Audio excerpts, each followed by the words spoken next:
Hello everyone, welcome to the Heroes Initiative powered by IPCA.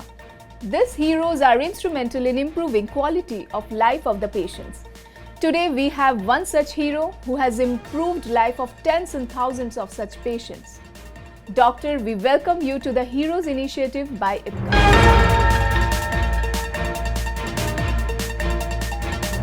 So doctor, now we are on retinal diseases, do's and don'ts. Doctor, my first question for you is, what are the common symptoms of retinal diseases and when should I seek medical attention? ये बड़ा generalised question है। Retina एक huge field है। अगर retinal problems होती हैं तो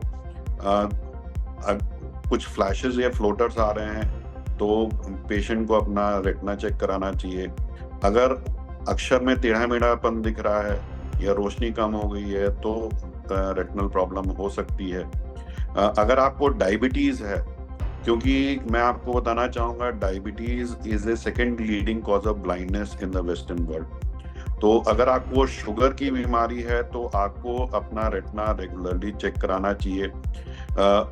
अगर कोई रेटिनोपैथी नहीं है तो हर 9 महीने पे, और अगर रेटिनोपैथी है तो फिर आपके फिजिशियन आपको बताएगा कि कितने महीने पे फॉलोअप कराना चाहिए। डायबिटिक रेटिनोपैथी जैसे ग्लूकोमा है वैसे ही डायबिटिक रेटिनोपैथी भी साइलेंट बीमारी है।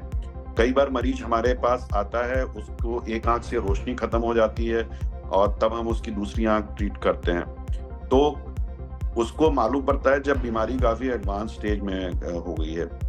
इसीलिए बहुत सारे एजुकेशनल कैंपेन चलते हैं जहां पे हम फिजिशियन को, जो डायबिटोलॉजिस्ट है, उसको एजुकेट करते हैं कि भाई किसी मरीज को डायबिटीज की प्रॉब्लम है तो उसकी आंख का रेटिना का चेकअप कराइए।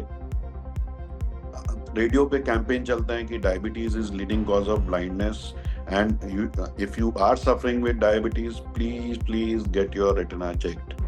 What kind of lifestyle changes or habits should I adopt to protect my retinal health and prevent diseases?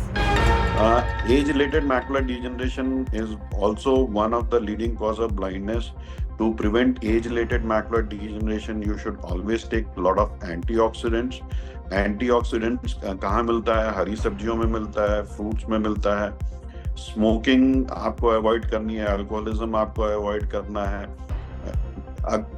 कोई भी आप ऐसी और बीमारी से या आदत से बचेंगे जो कि एजिंग प्रोसेस पास करता है, उन हैबिटों को आपको छोड़ना है और आपकी जनरलाइज्ड रेटिना हेल्थ अच्छी हो जाएगी। कुछ पेशेंट्स होते हैं जैसे माइनस का जिनको नंबर होता है, हाई मायोपिया होते हैं, they are more prone to get retinal problems, तो उनको रेगुलरली अपना रेटिना चेक कराना चाहिए एक रेटिना सर्जन द्वारा। Are there any specific activities or environmental factors that I should avoid to reduce the risk of retinal diseases? देखें, एक तो मैंने आपको कारण बताया था कि diabetes is one of the leading cause of blindness. Tension की वजह से भी कई बार कुछ बीमारियां हो जाती हैं जिसको हम बोलते हैं central serous retinopathy. Blood pressure अगर हाई होता है तो उसकी वजह से भी वैस्कुलर ऑक्लूजन्स हो जाते हैं।